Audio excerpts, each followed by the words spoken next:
video, and I'm going to stop the.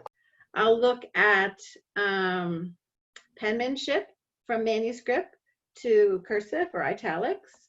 I'll just look for anything that says progress because I want to catch them doing well. I'm not the policeman looking for where they broke and where they failed. I'm just trying to catch them. I'm their encourager. I'm their cheerleader. I'm their pep rally coach. I'm not there as the policeman to try to think how they failed. Now, I've had those. And I've said, there's the door. Pay me for my time. You won't like what I have to write. You might want to find yourself another evaluator. And that was the portfolio that was this thick, high school, and all the dates were erased, and they were all last year's dates because I wasn't born yesterday and I could see. And so it wasn't even this year's work. So no, thank you. I'm not putting my name on there.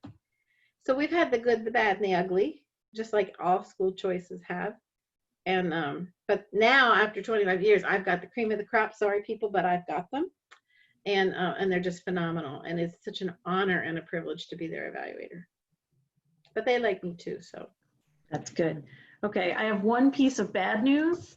When I turned you as the host, recording stopped. So I reclaimed host to let Darlene in, and recording has started again. Okay. Okay, so when we get to that point, I'm just letting you know. Okay. So I'm going to keep host. So, okay, good. And we missed, that means that we missed the beginning part, the sample evaluation. Okay, okay. Well, we can always do it again if we need to, but nobody can replace Leanne. She was just a phenomenal student. Book lists. Let's go back to that. I'm going to circle back on some of these questions.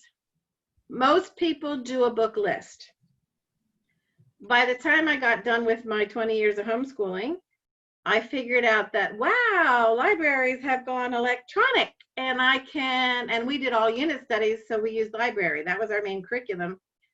I just printed up my checkout list, and it served two purposes. Number one, I kept a basket in my living room that was Library Central, and if it wasn't in there, you pay the fines. And I had a list to check from, and I could, when mama ain't happy, ain't nobody happy. And if I made the announcement, NHM, not a happy mom, they knew to shake and quake. So, but then I could just put those printouts in the portfolio. And yeah, they individually read some different things, but most of all, we did unit studies together. So all my kids could be together at the same time. So that's how I did that. But they did keep lists, especially when we got to diploma stuff and they needed to count them. That it's different for everybody. If you don't see a list, then I look for book reports in the written section. Oh, there's a title of something you read. Check, we're done. We're in compliance with the law. Or I just said, what was your favorite book? Oh, it was Don't Fly in the House. Oh, I heard title of something that she read. You see what I'm saying? So I'm looking in the log, I'm looking in the portfolio, and I'm gathering things through the interview process as well. And because I have to see, like I said, everything on my check sheet is wording from the law. And I reviewed the portfolio, I interviewed the student, that's the top things I checked, we did. And I saw a log made contemporaneously with instruction. Now, one time a mom showed up with the perfect log, handwritten, perfect letters, same size, same color ink, no spaghetti stains, and no baby drool. So I said, now you have 7 children. You're going to tell me that this log was made contemporaneously with instruction and you kept it all year and it's pristine? Or did you get nice and recopy it for me last night? Yeah. So how did you keep it all year long? Oh, I had snippets of paper there in a Ziploc. I said, could you go home? Now, nowadays I would say, could you go home and take a picture of it and send me a picture? She drove home and got it. Because she was the kind of mom that was going to try to get away with everything she could. And I just needed to let her know up front, I'm going to stick with the letter of the law. And it's made contemporaneously with instruction. Now, that doesn't mean every single minute I have to be logging. But you know what I did on Fridays? I caught up with my stuff from that week. And then I planned out next week. So again, everybody's going to have a different style. But are they making an effort? Now, logs. Some people get a sheet of a whole year, 12 months on a little calendar, and just circle days they did school. Other people type up narratives of everything they did and when they breathed and trimmed their toenails. I don't need to see that. But it's their style. So I say to mom, listen, you find something that's going to keep your life flowing smoothly and not make you pull your hair out, because you don't need to be bald for your evaluation for next year, unless you're doing chemo or something, you know? But then the deal is, I want her to find a system that keeps her family smoothly flowing, not jump through hoops because one of the things I do at the beginning when I see a mom quaking in fear is, well, what will they think? They, and I hand her this fake invisible can, and I say, this is my special eradication spray, and I want you to eradicate the word they from your life, because as much as you're homeschooling and removing your children from peer pressure, you have now absorbed it all on your own shoulders. Who's they? Is it my in-laws? Is it the school district? Is it the state? Who is they? And then use your spray and eradicate they from your life, and just say, I'm doing the best I can for my kids for today, and we're okay. We're going to survive. Back to logs. I kept a teacher's planning book in pencil because I knew it would change the minute I wrote it. And then I just kept a running tide. I didn't know what a day was. I could never figure that out. So I did chunks of hours per day. I didn't like break it down, 45.3 minutes per math. I didn't do that. I looked at the whole day as a 24-hour sliced pizza pie, and how many of those slices did their brain eat? So we had about 4 hours of schooling in the morning, and then we had Awana in the evening, and then we had okay, so that was about 5 or 6 hours for today. I just estimated, and I totaled them up for the week, and then I totaled them for the year. And I one time I was a little type A, and I did both, and I always came up with hours about 30 days before I came up with days, because I couldn't figure out what a day was. I only had 3 degrees in education, but I can't figure that out yet. So my style of log was my plan book, because I wasn't going to do something different just for somebody else. I want mom to be relaxed, live in her skin, and never be afraid to show me anything except a brand pristine, perfect log, because that wasn't made contemporaneously with instruction. So I'm just going by the letter of the law. Samples of writing, worksheets, workbooks, and creative materials. Check. Designates by title reading materials used. Did it say book list? No. I saw a title of a reading material on a book report, right? Check. Standardized test results for grades 3, 5, and 8. Check. Or they can do other years. Or I can just put NA because it wasn't one of those years. And then over here I have time completed by. That's not required in the law, except I have to certify that time required is done. So I feel better with that on there, and they'll give me a date. And I always take their word for it. I don't question them. I usually say, they'll say, oh, we have 3 more days. I said, did you go to church? Well, that's educational. Did you count Sundays? They like, what? You can count that? Did they learn? Did the gray matter get rearranged? So I coach them in chilling it out and relax and having fun with it. And then when in doubt, I put the evaluation date on, because that's when we're completing the legal requirements for the year. And then I designate either 180 days or 900 hours. Like I said, this form's on our page. And then evidence of subjects required for elementary students. English to include spelling, reading, and writing. This is an elementary one. And I'll go through and check, check, check. And arithmetic and science. And then this is what I like to say. Mom, where did you see their greatest progress?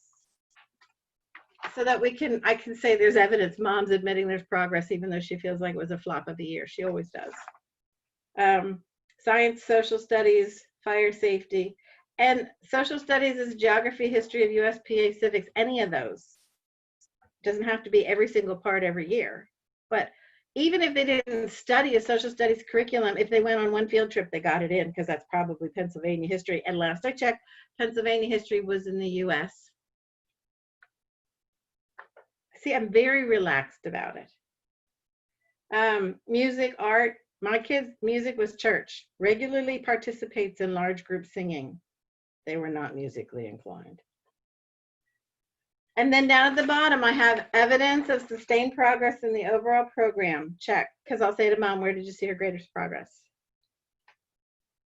And then I did the whole legalese. I reviewed the portfolio and interviewed the student, and I certify that an appropriate education is taking place.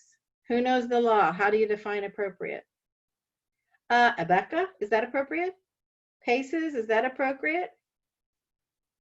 Time required, subjects required, and evidence of sustained progress in the overall program. That's the only definition that you can use for appropriate. Not my favorite curriculum. Not you had a pretty schoolroom. Not you got through every single page of every single book. We don't determine that. We can only go by the definitions of the law. And then down at the bottom, I have the state defines appropriate as, and I give a definition. And then I put my credentials at the bottom. You don't have to, but I like to do that because I'm proud of them. I worked hard for them, and it validates the family's program.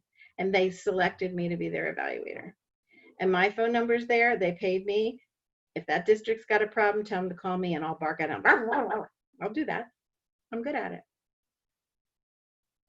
So, and like I said, I've mentioned Mary Alice a couple times. We have differing philosophies and approaches. As long as we're both in compliance with the law, it's great. We can have different styles. I bet Amy has a different style. Linda has a different style. Who else is a experienced evaluator here? Christine and Darlene, yeah. And so we all have different styles. Does that make mine wrong and yours right? Or yours right and mine wrong? No.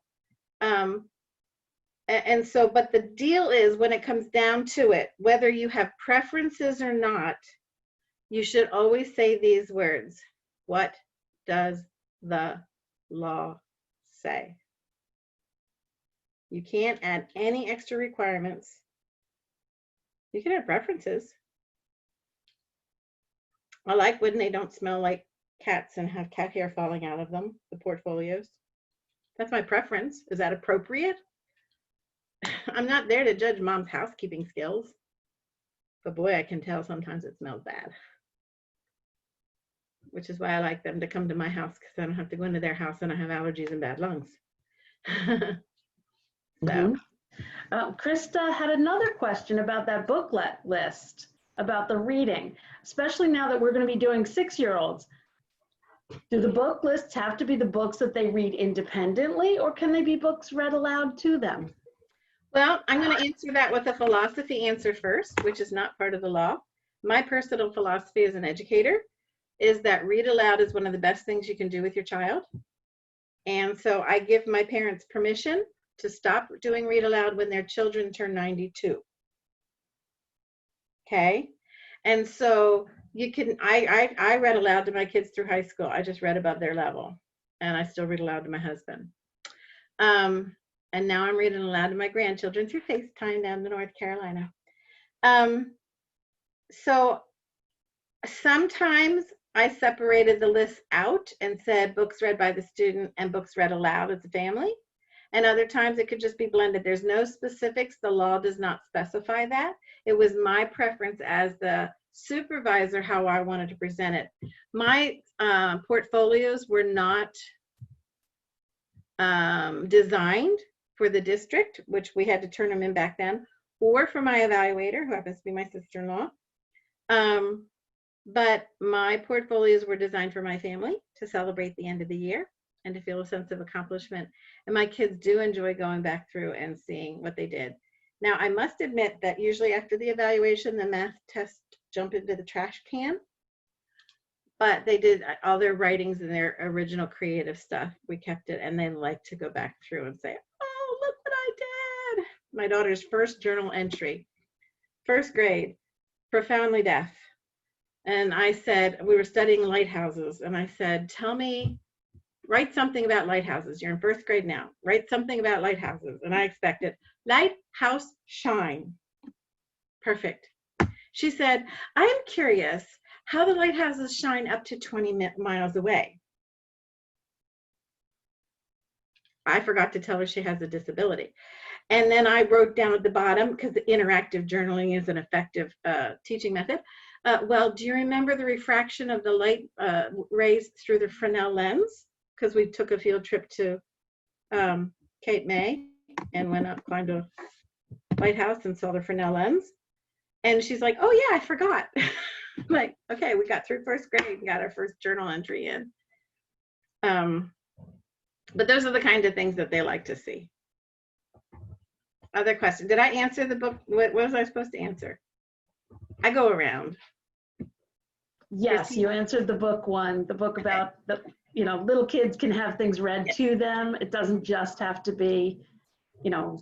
If a child has a documented disability, there you can even put down like books listened to on tape, because they're still getting the literature and the concepts in their brain, even if it's not the reading. But again, just like we started out, I like to recommend that every time they listen to a book, they hold the book in front of them and maybe follow along with their finger or use a reading guide, whatever their therapy says to do. Because I think there's something about reading and seeing at the same time that strengthens that print awareness stuff. So, Indeed. anything else? Good questions.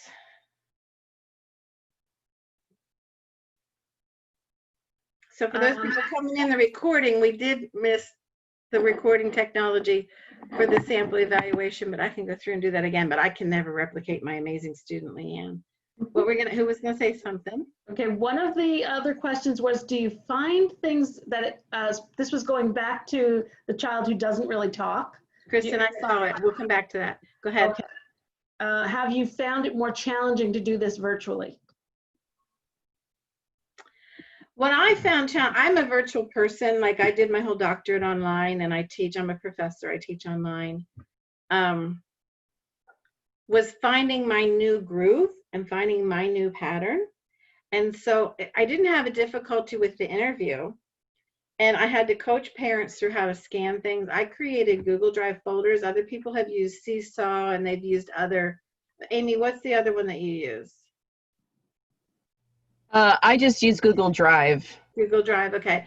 Yeah. I have permission now to move to Google Classroom, so I'm going to be using that more, but I didn't do that yet in the middle of the school year.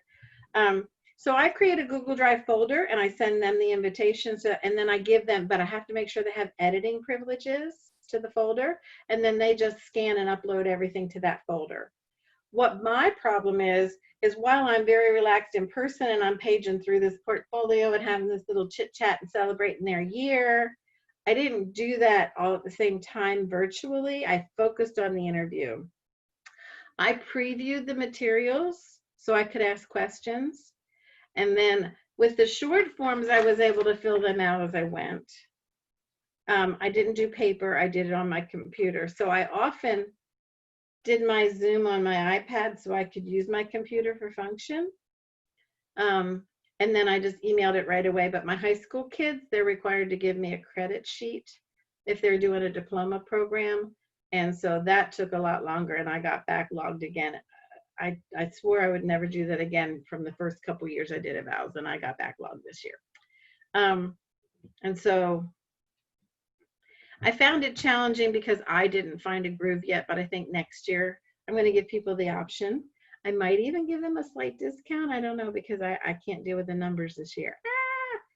We've talked about that on the page, how overwhelming it is. And so I'll keep offering them and I'll let the parents have a choice.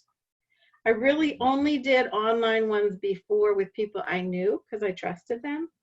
But this year, I guess I'm better at reading people. I feel pretty comfortable doing it straight up with new people too.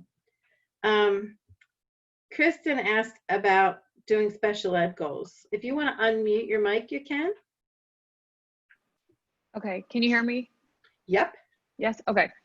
So I'm wondering, for approving special ed goals, the process for them is the same. Is that right? They have to send the affidavit just like anybody else, and except that their goals have to be approved. That's the only difference. Their goals and objectives have to be approved by a special educator or someone who's a Pennsylvania special educator. Okay, so I would just look at the goals, and if I felt they were appropriate, then approve them. So we have to, that simple? We have to certify, we have to approve the program. We have to validate, I don't remember my terms, that they do address the student's special needs. So Okay, if I have to do that, I need to identify what those special needs are. right. So I'll either do that through an interview, but I really do ask, because with my doctoral dissertation research, I came up to the conclusion, I interviewed 30 different families, homeschooling children in Pennsylvania with special needs. And I said, are you doing the extra step or not? So for all of the families whose kids were enrolled in school and then pulled out to homeschool, they had documentation of the IEP. Therefore, they met the law's requirement of identified. The law never mentions IEP. So I only do the extra step for those people who have been formally identified in documentation to the district. What do you mean the extra step? The approval letter. Oh, That's okay. the only thing extra that children with families with special needs have to do that others don't have to do. If they've been pulled out, you mean? Hmm. They started off pulled out. Okay. Most of the time, if you're a forever homeschooling family, you know your child has special needs. You might even be getting therapy or seeing Chris for tutoring or something like that. But if they're not identified in documentation to the district, then they're not identified. And therefore, they don't have to do the extra step. Okay. But you can go ahead and get personal therapy and all the stuff you want on your own. But when they're identified in documentation to the district is when you need to do the approval letter. And when I do that, I really like to see the IEP, because I don't go over it tooth and nail. I want to see the main diagnosis. Mm-hmm. That's one thing, the main label. And then I go to the end of the IEP and I look just for the annual goals. I don't look at the tiny little objectives. So notice our vocabulary is different. We have our annual objectives for homeschooling, but these are on the IEP. So I just look at the annual goals and I say, oh, we've got reading issues. Oh, we've got behavioral issues. Oh, we've got attention span. Oh, we've got extended time for testing. And then I'll write the letter and I'll talk with mom about her objectives. And I'll say, wow, you know, really needs language delay, needs colors. Oh yeah, well, you're doing colors with art. Okay, fine. Most everything is addressed within homeschooling because IEP is individualized and what's homeschooling. So I actually have a phrase in my letter that I write. I don't use a form. I write my letter. And it says that most IEP goals can inherently be addressed in the homeschooling environment because it is individualized.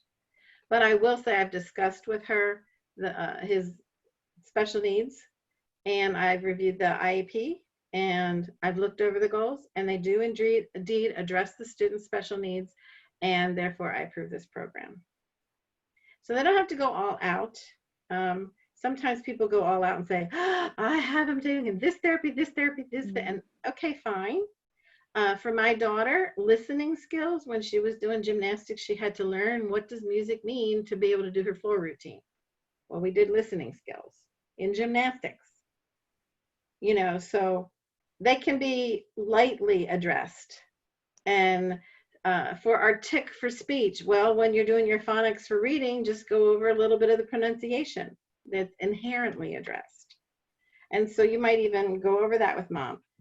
So they don't always have to say in words, my child has this special needs and this is what I'm going to do to address the special needs. But if there's nothing there at all, you can say, we'll continue therapy or we'll see a whatever. It can be put at the bottom. It's okay. This is a dumb answer. It's very individualized. So if you have specific questions that come up, you can always email me or on our page, ask me questions. And once they're pulled out, the school will not be doing an IEP again for them. Is that right? My daughter had an IEP the day she graduated. Oh, every year? My daughter did because our school district privately hired a therapist trained just to work for her. Okay.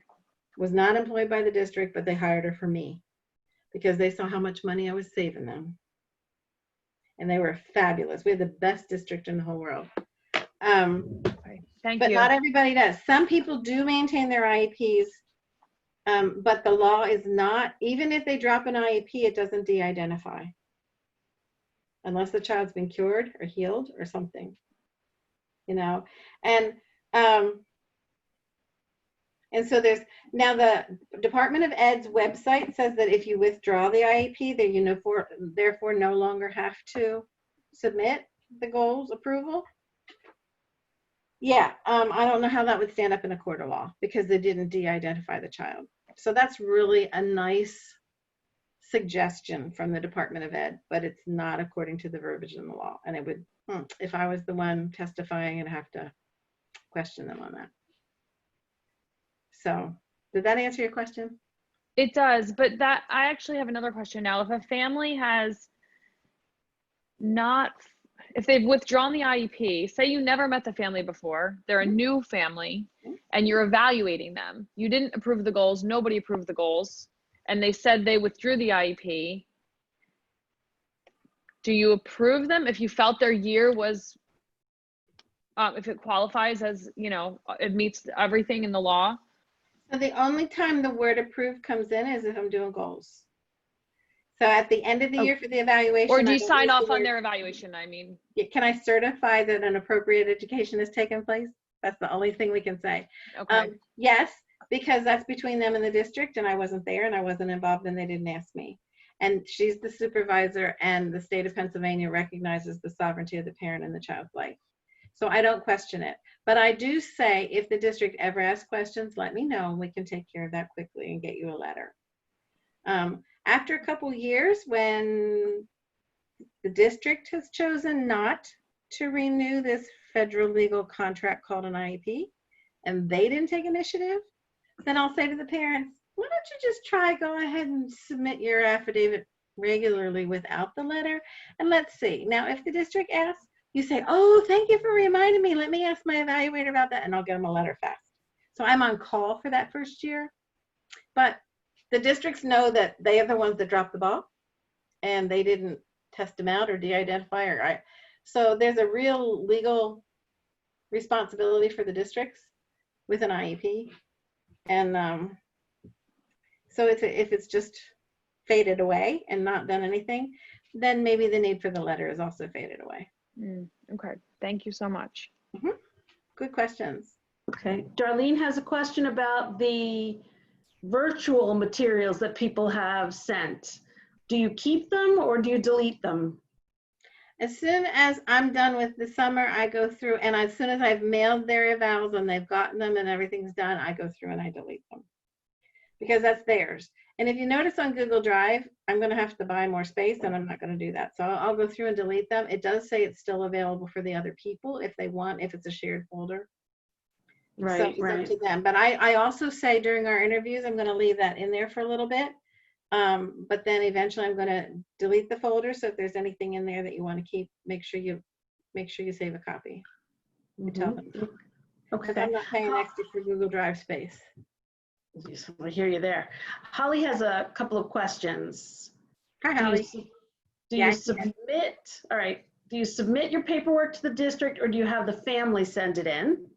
That's question one. Evaluators are hired by the family, and only the family interacts with the district.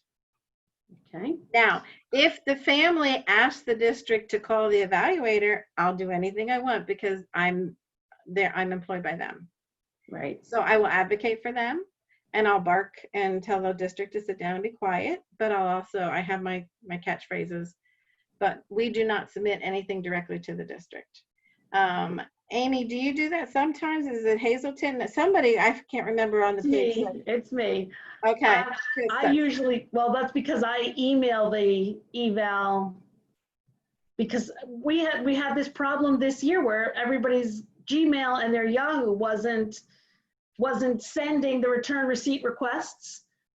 So they would send it to me and then I'd send it to them, you know, so that's how that ended up happening. Somebody in the Hazelton area.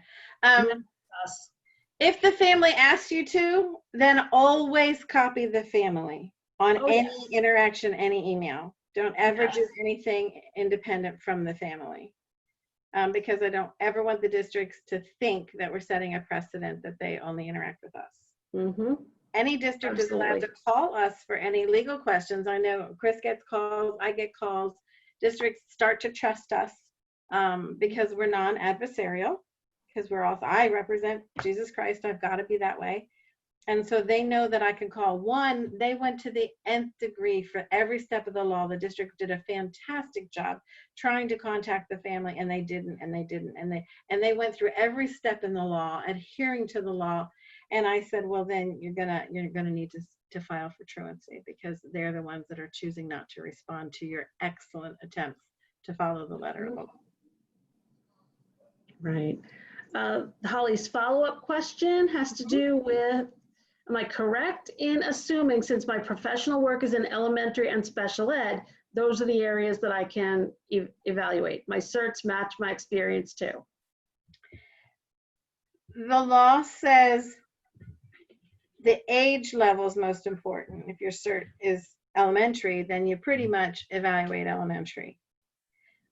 You don't have to evaluate special ed. Special ed only comes in with two things. First, the legal step of the pre-approval at the beginning of the year, and family's comfort level. So some of them like to use us that have special ed, because we can also do some extra coaching, and they're asking for that support. And so, but that doesn't really come into play for evaluations other than family's comfort level. The elementary, I wish Mary Alice were on here. She has more insight with some of the legal stuff. Some families are saying that your own homeschool experience allows you, so after you've done 2 years of grading your children in high school or secondary, 7th grade and up, you've got 2 years experience. And even if your cert's not in that area, you can go ahead and do that.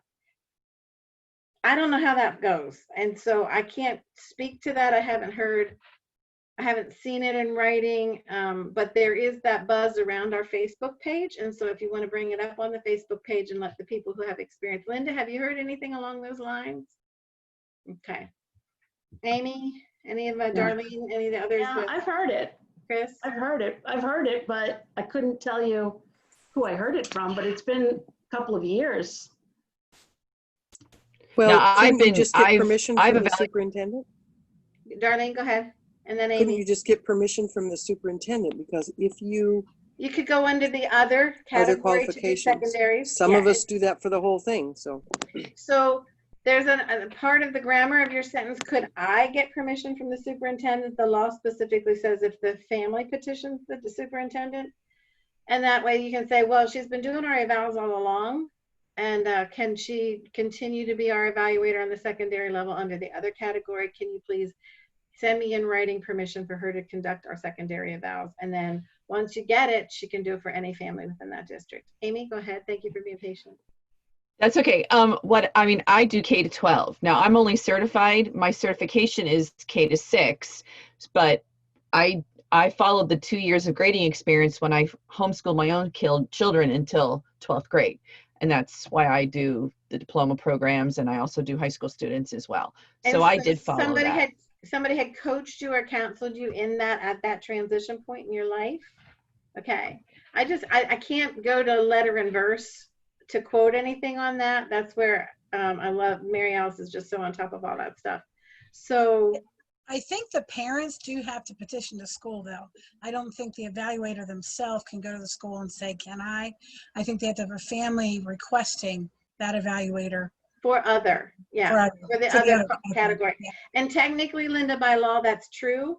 I have had some evaluators go ahead and do that, and the district has approved them and includes them on a list, especially if they used to work for the district. Like I had one that was a music teacher, both elementary and high school, but never graded any of those core subjects. So the other came in, yes, it's a certified teacher. Yes, he is taught from K-12, but he's not graded, and so he can't qualify under the other part of the definition.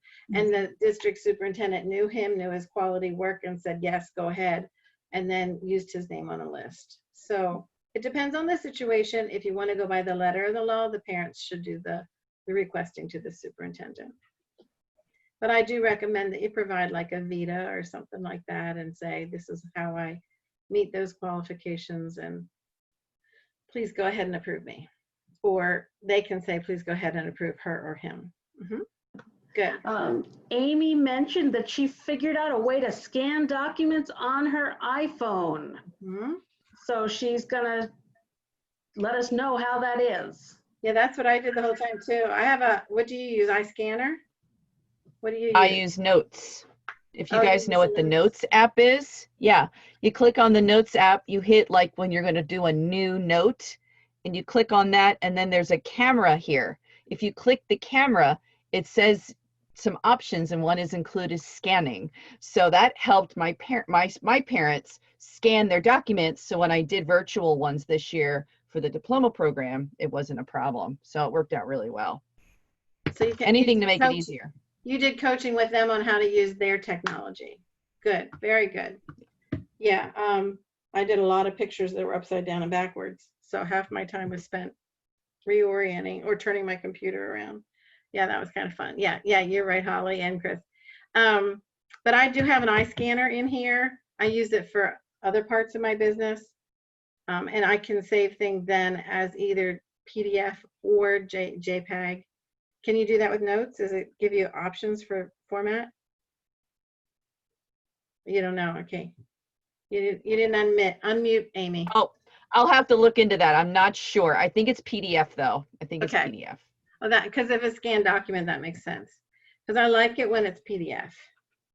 And if there's anything specific that I want to save, I'll download and save it onto my computer, but I don't save everything. Now we're back to that online eval thing question.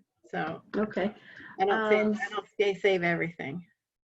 Okay. Krista has another question. She's K-6 certified. This is her first year not teaching in a public school. There's Krista. She wants to know if she needs to register with the districts to complete evals, or can she just sign them with her credentials? You don't have to register. The only people that have to register with district. Tell me one more time. I missed the beginning of that because I was looking for where Krista was. Okay. She Krista, says, you can unmute if you want. Yeah, I just wanted, there was something on the Facebook page, but I just wanted to verify. So I actually just resigned from my position as a fifth grade teacher in July. So this is my first year not teaching in public education since I graduated in 2004. Do I have to do anything, or can I can just do the evals, I can sign them with my credentials, and I'm good? The law says the family will use an evaluator. It's their job to vet us. Okay. Most don't, because once they see us on a list, they figure we already did. But that's also why I include this at the bottom, my credentials. It's not required by law. It's going above and beyond. But I don't mind going above and beyond if it's to the benefit of the family. Okay, because I have several friends that are doing as they're calling it, the crisis homeschooling this year, that have already talked to me about doing it. And I'm also going to be homeschooling my 6-year-old. He'll be starting kindergarten. So I'm going to be looking for an evaluator because I filed under the affidavit, not the private tutor law. So I need to look for an evaluator for him as well. And I just wanted to make sure, because some of my other friends have asked me different questions about that stuff too. So, and that's why I love this group on Facebook, because we have a lot of people going crisis homeschooling, and so we've got new people that are interested, in teachers that are not going to be going back, and how can I do evaluations, and if we can be iron sharpening iron and encourage one another, and if we can agree to disagree on some of the finer nuances, but let's come back to the law and say, what does the law say? Well, I really appreciate this group. Has been a huge help to me, getting things set up for myself, and then helping some friends along the way as well. So thank you. Yay, that's what we're there for. Other questions? Teresa looks like she's going to ask something. No? Just sitting there. Okay. I don't see any new questions. We must have answered them all. We're amazing. Well, yeah. I do recommend that you, whether you're homeschooling or evaluating, read the law every year and in between. If you can't answer a question with, this is what the law says, and if you can't spout legalese, don't say it. Don't tell me what you think. Don't tell me what you heard on our Facebook group. Don't tell me just what does the law say. And we have a copy of the law up there. And then I just did that one with excerpts and a juggling and balancing about the role of the evaluator. But if you can't say the law, like I can sit here and tell you every single word on here, but I've been doing it a few years. But I had to study for my own. Okay, Teresa, you get it. Do you want to unmute and talk it, or you want to type it? It's your choice. Okay. So what do I do? Because I feel really stupid. I have been submitting copies of the grading for 3rd, 5th, and 8th. How do I stop that since it's not required now? You as an evaluator have been? Yes. Okay, just stop. Okay. And if it asks a question, say, can you send me a copy of the law with that section highlighted? And I'll be happy to look into it more. But they can't. It doesn't say that the results have to be submitted to the district. It says they have to be in the portfolio. It's in the portfolio paragraph of the law. And so it's okay. And if we've made mistakes before, we're not dumb, we're not stupid, we're learning.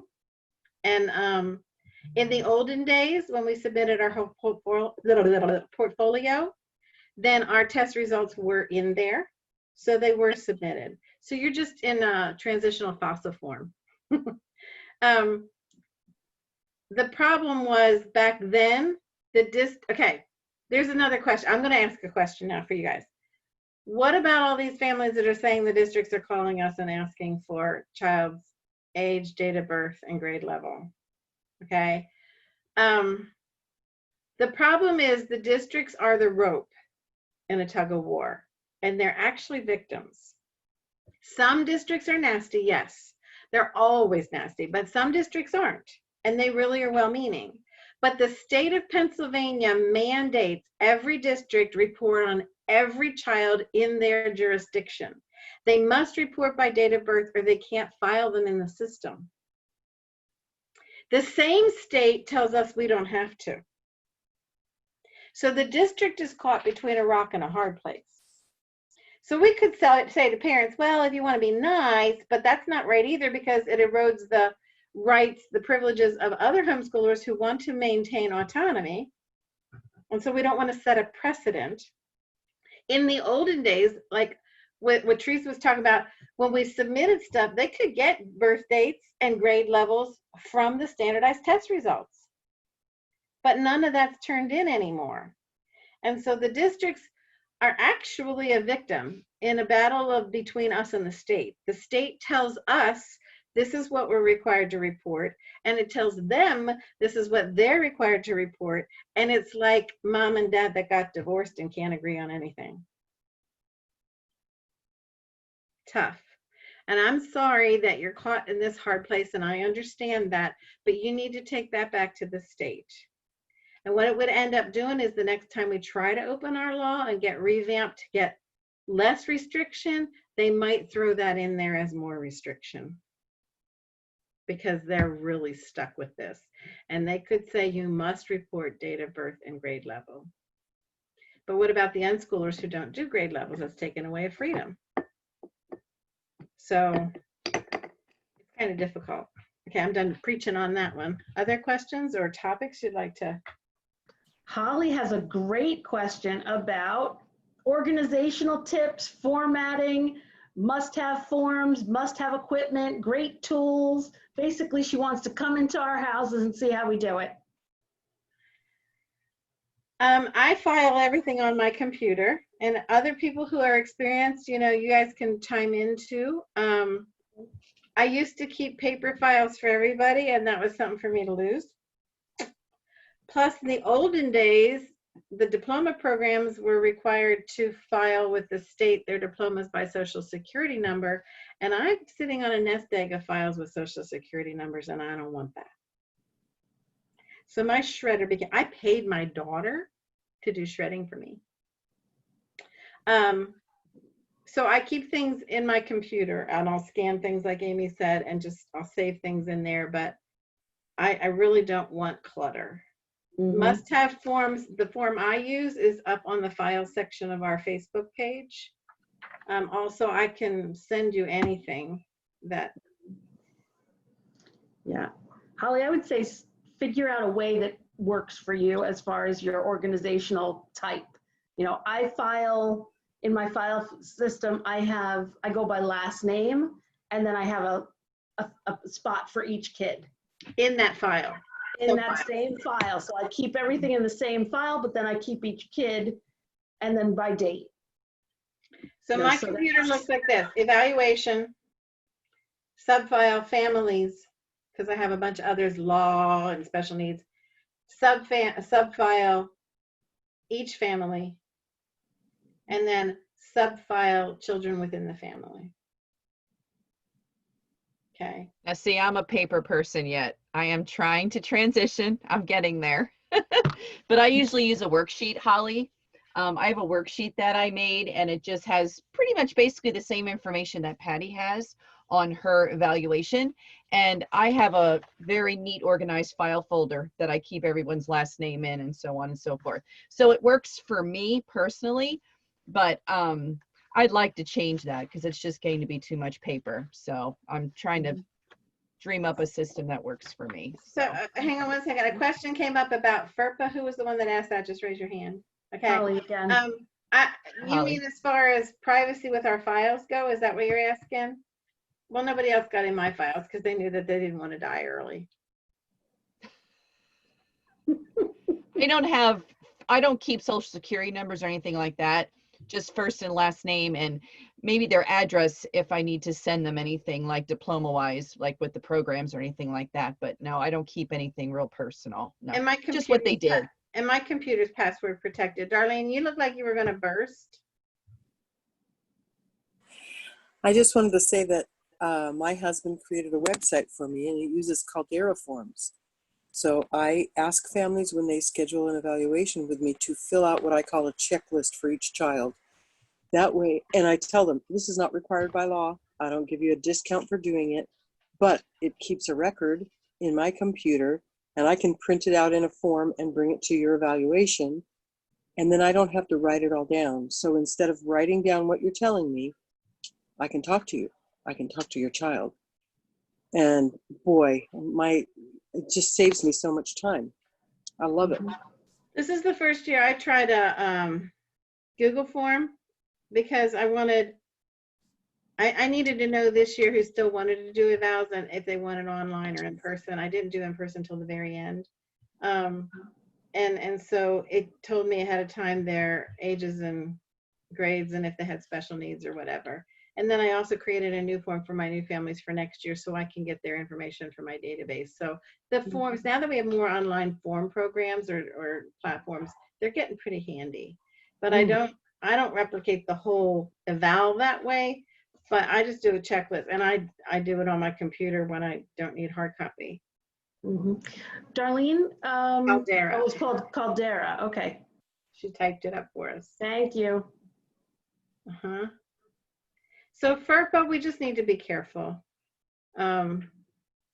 with respect to confidentiality, but I don't keep a lot of personal stuff. When I do a diploma program, I have to keep a lot more. So I created a credit sheet. The idea was given to me because in FA's diploma guide, they had some checklists, but I was so frustrated after a couple of years because there was no space to write anything. And I was like cramming notes in. And so I finally made up my own form. I think I might have them up there on the website. I'm not sure. I mean, in our files. But I tell my families, look, I'm going to charge $60 for a high school diploma for eval.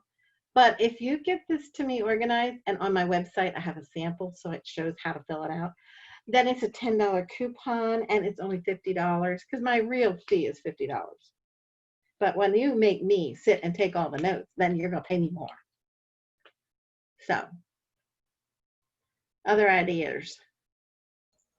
I have my families do an evaluation worksheet, which is like a summary sheet, and that kind of eliminates a lot of that interview time because they have like social activities, they have, special field trips, their favorite book, how many books they read, with a diploma, what classics they read, what papers they completed. So they kind of do a lot of that pre-work ahead of time. Yeah, and do you do that for all of your students or just diploma program students? No, I'm doing for all of my so even students. elementary kids and stuff like that. Yeah. So now I usually don't, I mean, after evaluation, I keep that until, like, I still do folders. And I will keep that until like in January. I'll go through and see who I need. And if somebody's not coming back, that folder, I make sure I have scanned versions and that folder disappears. And so I just kind of keep, but I don't keep that. But it is nice because it has more detail than what I can grab from 3 pages of a document. Because some of families will even put content of their curriculum, especially if they're unschooled. They'll like go, this is what we studied, and they'll have all that detail, which it does make it really nice, especially for detailed evaluations. It really makes it nice. Kristen, the differentiation is K through 6 is elementary, 7 through 12 is secondary, but don't get that confused. High school is 9th through 12th. Does that make sense? So secondary has 2 divisions. We could call it junior high and high school. The only way it makes a difference is to count credits. Credits are 9th through 12th grade. Some people get flexible and include stuff for 8th grade. Don't get me going on that. I have a pretty strict view on that one. So go ahead, Kristen. So technically I can do, because I'm certified special ed K through 12. Yes. And I've worked with kids all ages up through Yes. high school, but I'm not as familiar with the whole high school process. It doesn't matter. You'll learn as you go. Okay. Mm-hmm. I mean, the whole, like, the diploma program stuff, I don't know. I don't know if If you go to my website, which is his homeschool center, HIS, there's a page in there for graduation and high school. Just study that and you'll have everything you need to know. Okay. My website's open for anybody to use, all my free downloads and stuff like that. Send people to it for information. Just go ahead and do it. Or replicate some of the stuff and make your own. Amy just made a neat website, so that was good. So just use it. It's there. Because I was answering the same questions 9,000 times a year, I thought, when I stepped down from teaching full-time at the college, I thought, let's grow this a little bit more. And my girlfriend's a web designer, so I just had her put together a beautiful website, and it's all there. So cool. Was there another question? Did I see? So yes, you can do that. I have a degree in early childhood, which is K3. No, NK3. But then my master's degree is deaf ed, which is up through 12th grade, and I taught kids in all levels. And so, yeah, I do all levels. And you'll learn the ropes by hanging out with the high school stuff, but read the stuff on my website, and then you'll have to decide if you want to do any diploma programs or not. Most of the diploma programs now have their manuals, their diploma guides on their websites for free. It used to be you had to call and order them. I know Susquehanna Valley is in the process of getting that up on their website. Yay. And FOS is free. You used to have to pay $5 for it.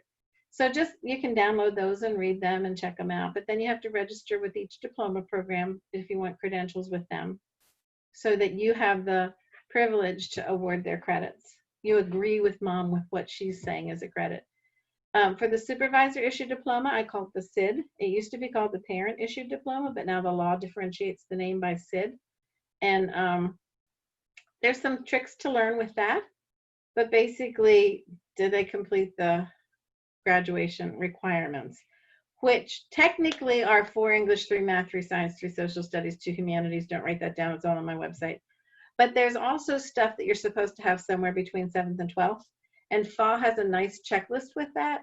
And so I adapted that to do a SID checklist for graduation. And that's, I think, in our files. If it's not, ask me. Again, I'm not really strict with it. It's just something in my files that I do keep. I scan it and keep it in there on the computer, so that if anybody says, did they really graduate? I have something to verify, because I'm not keeping transcripts. I'm not doing narrative reports. I'm doing short check forms the whole way through.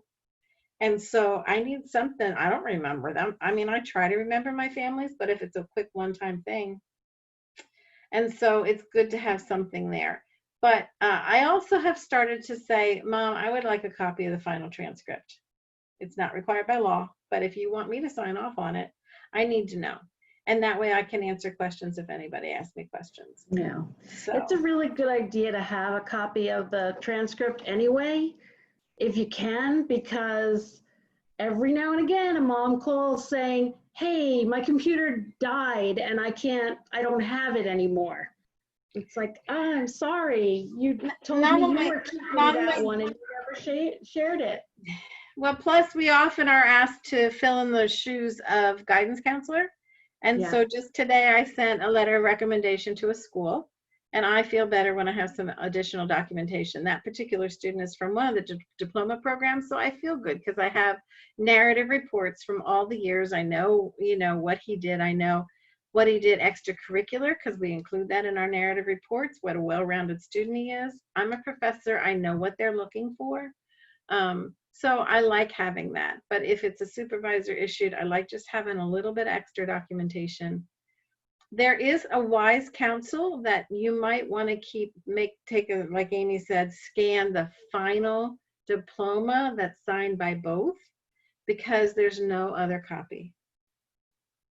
And if they lose it and later on they need a copy of their diploma, we have to go back and replicate it, but not if you have one. And I always tell mom, scan this and save it on your computer.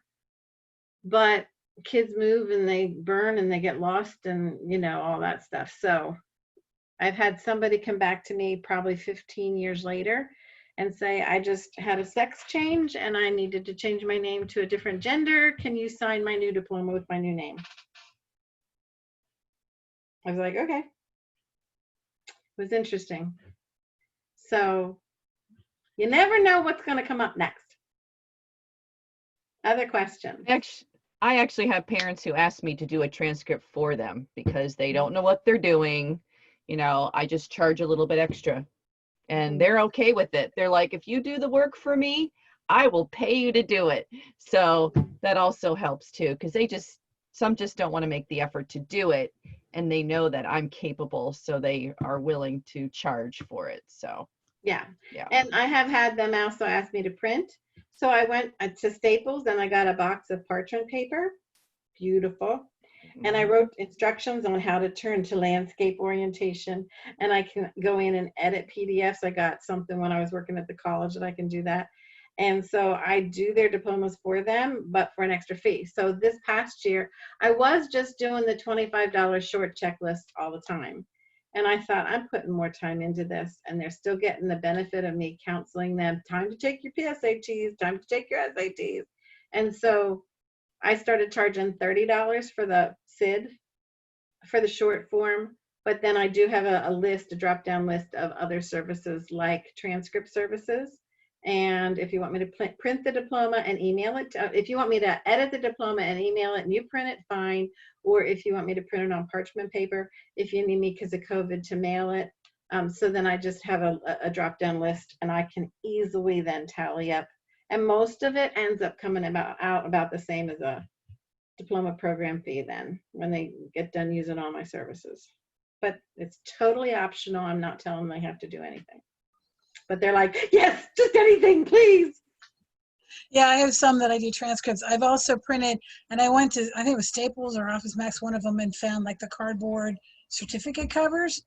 So I'll print out on parchment paper the PD diploma and stick it in that, and they're thrilled. I mean, they're just like, whoa, it's in a cover, And all it is a cardboard. It's real inexpensive cardboard covers, and they love it. They just Great. love it. Well, and I keep in my closet here a cap and gown, and parents always used to want to get pictures. That was an extra fee, but nowadays they could care less about that.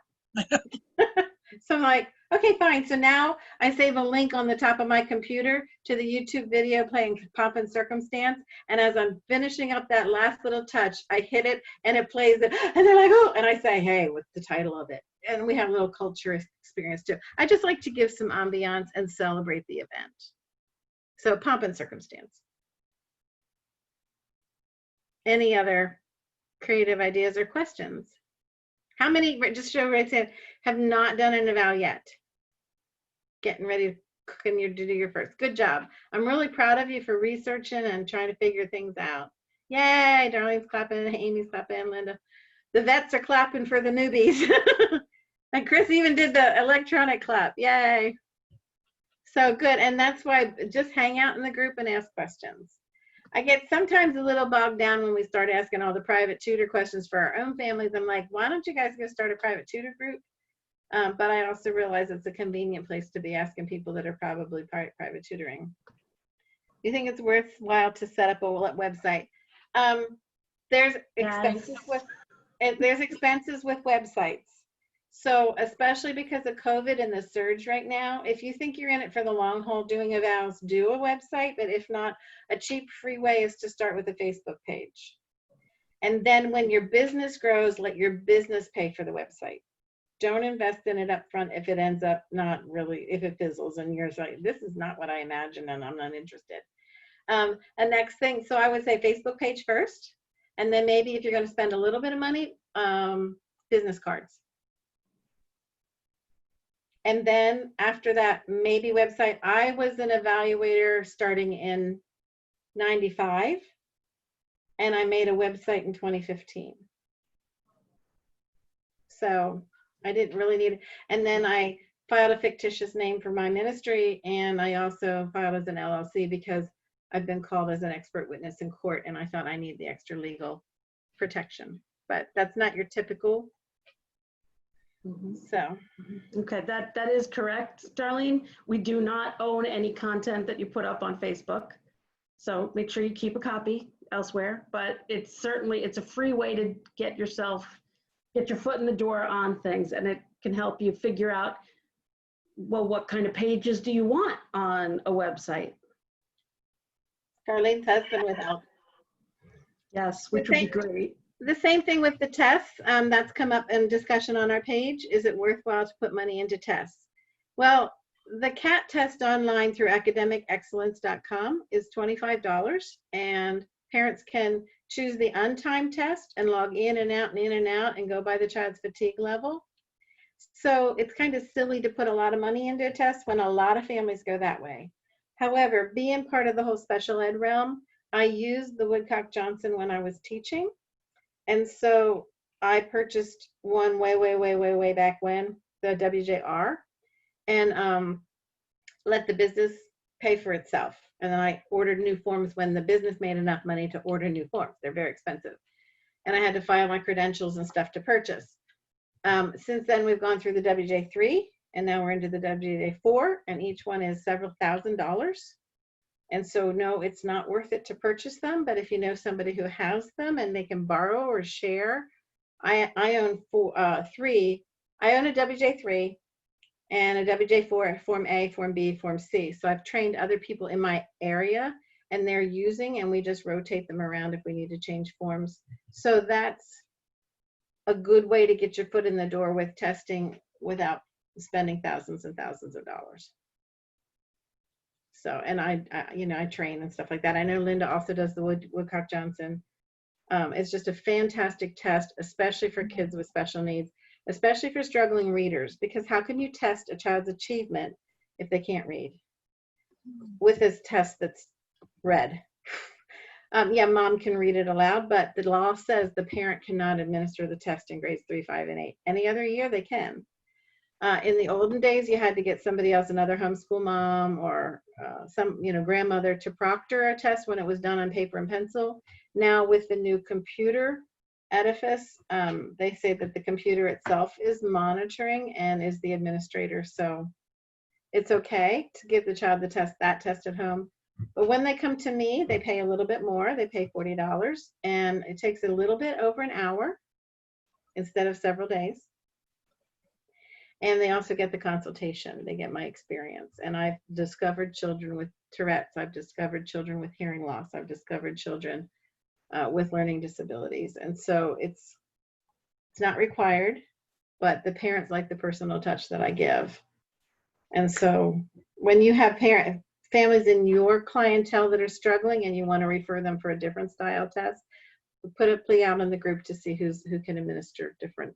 They have to be one of the ones on the list that the state maintains of approved achievement tests, nationally normed standardized tests. And I just found out today the Woodcock 3 tests are no longer available. They're no longer supporting. I just called Riverside today. And she said they're no longer offering tests or doing any support for the 3. Okay.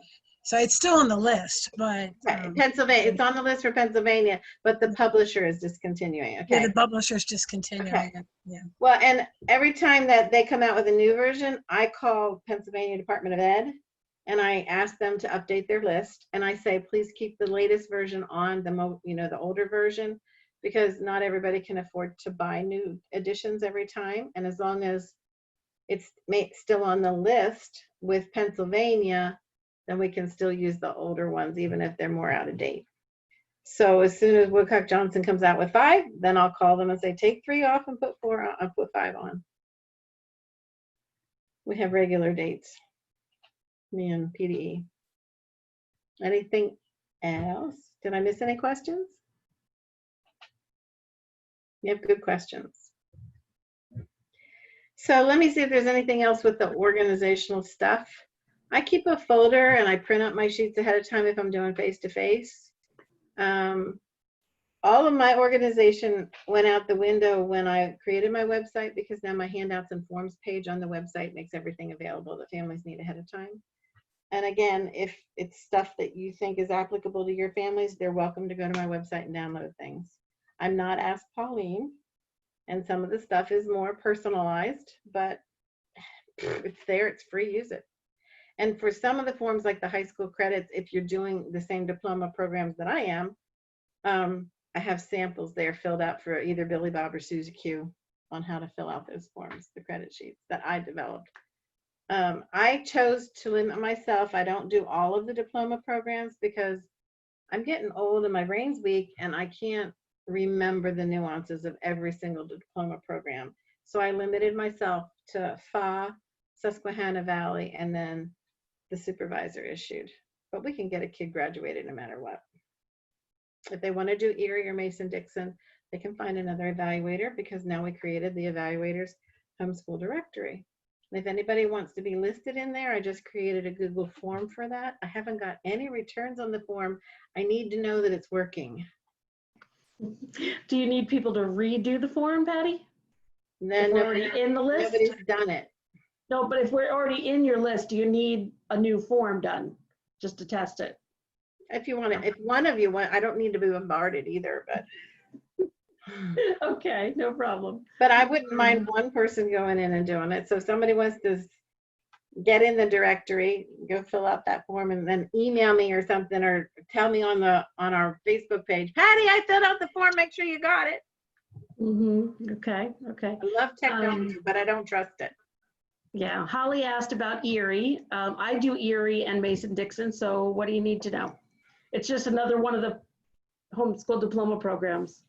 I was just asking, I'm actually based right outside of Erie, and I was like, well, wait a minute, is that geographically based or not?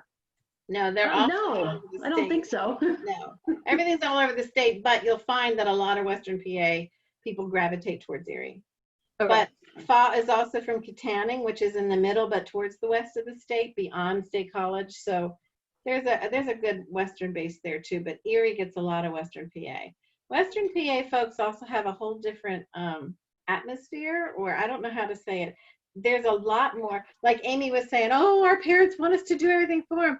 A lot of the Western PA people are autonomous and they don't want anything extra. It's really interesting, the psychology that I've noticed in the difference of the states. Before I mute myself back again, because I don't want to be rude and take up airspace, are any of you kind of Western PA based that I could specifically be like, hey? Anybody here in this group? No. So one of the people in our group is from Oil City. Okay. And she's been doing evals maybe 2 or 3 years. So she's kind of new, but she's got a couple under her belt. Her name's Deborah Butchart. And so she's in our group, but she's also in the directory online. And so you could look up her email and touch base with her. Thanks. It's nice to have somebody else out that way. And Mary Alice is Western, but more Pittsburgh area, I think. I could be wrong about that. But there's a whole bunch of people in the Pittsburgh area. Okay. Kristen, where are you from? I'm in Carlisle. Krista is, okay. And who was it? It was Mechanicsburg was Leanne, right? Okay, and Amy and who's that? No, actually, I'm Chris or- Canonsburg, which is southwestern Pennsylvania. Which one did you say? Canonsburg, southwestern Pennsylvania. Oh, I thought you said Mechanicsburg. Okay. No, it's south of Pittsburgh. Okay, so you're another Western PA, but south, and Holly's more north. Okay.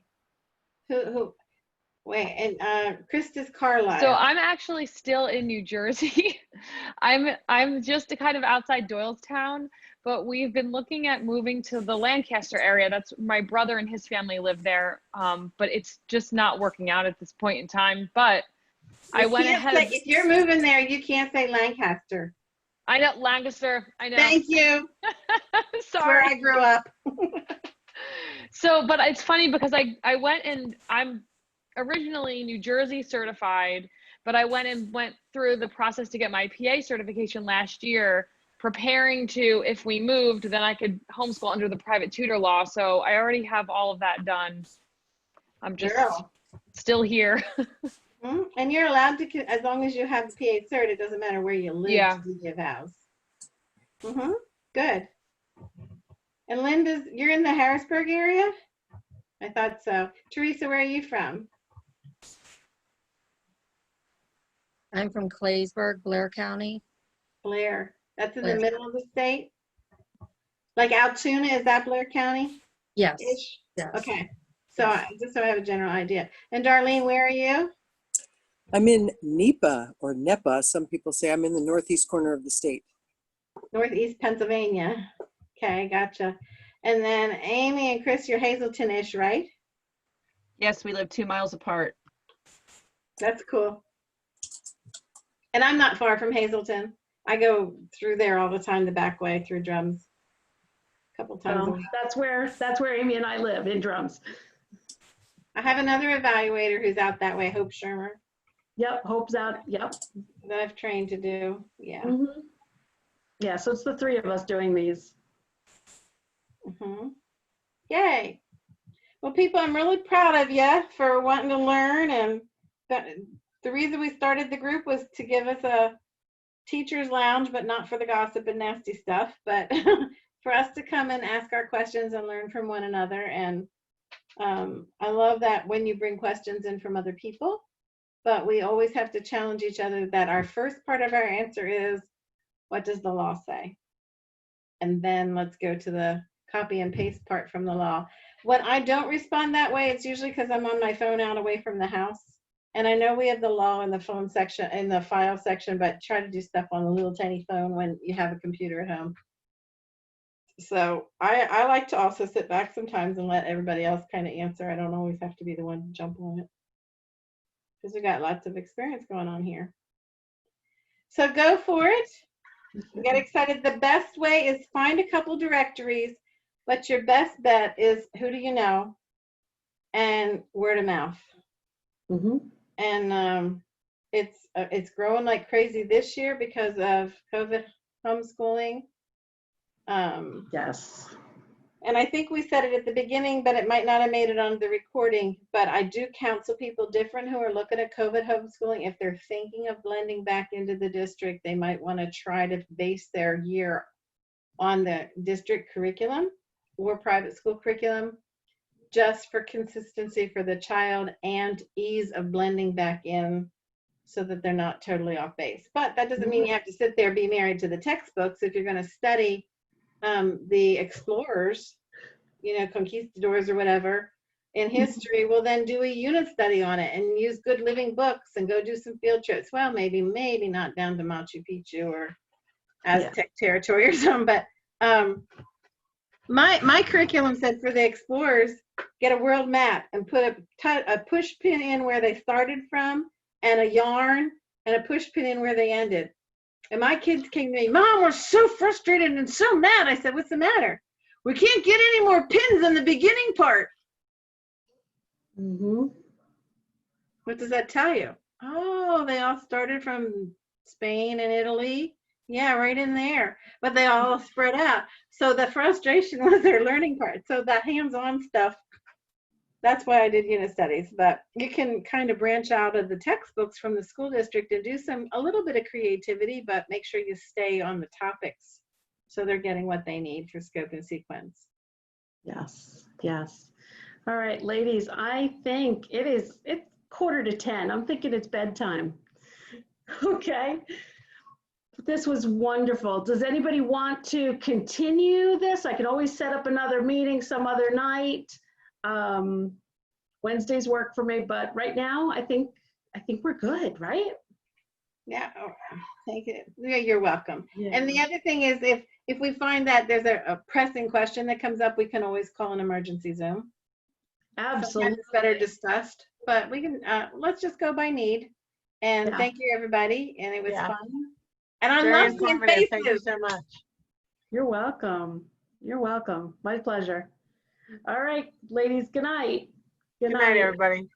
Good night. Thank you. Night. Thank Good you. night. And for all